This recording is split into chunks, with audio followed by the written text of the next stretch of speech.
Hey everyone, my name's Arham. I'm a PhD candidate at Harvard, but a few years ago I completed the BPhil degree at Oxford in philosophy. So the first thing I want to talk about is the personal statement. For those of you that aren't familiar, personal statement, also known as a statement of purpose, is a supplementary document in an application. So along with your transcripts, which are your grades and your recommendations and other supplementary parts, it's a part of your broader postgrad application.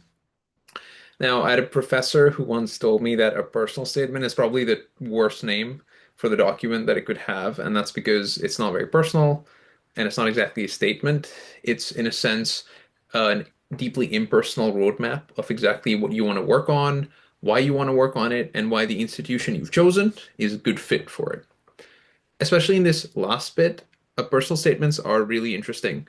On the one hand, you might have a professor at a department or at the university you want to work with, and you think that's a really great thing, and you want to emphasize that in your personal statement. But on the other hand, you don't want it to seem as if that professor is the only motivating factor for why you want to go there. And a lot of this depends on how you communicate it. And I feel like the art of writing a personal statement, especially for Oxbridge, is about careful phrasing. It's about being concise, deliberate, purposive. And for Oxbridge specifically, the word limit, which just tends to be very small, sometimes as little as 500 words, makes it kind of forces you to do that. It forces you to approach your writing in that kind of way.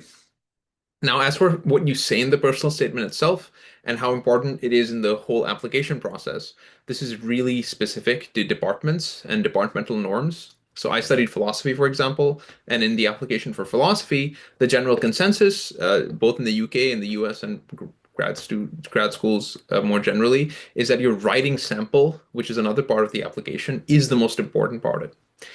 Professors generally in philosophy, I mean, the saying goes they want to judge your work, not what someone else has said about it. And the only real way to do that is reading your writing. Personal statements for me, for example, was not the central feature of my application, and instead was there to see whether you're a good fit and whether you have a tangible project and whether or not they have people who they think they can work with you on.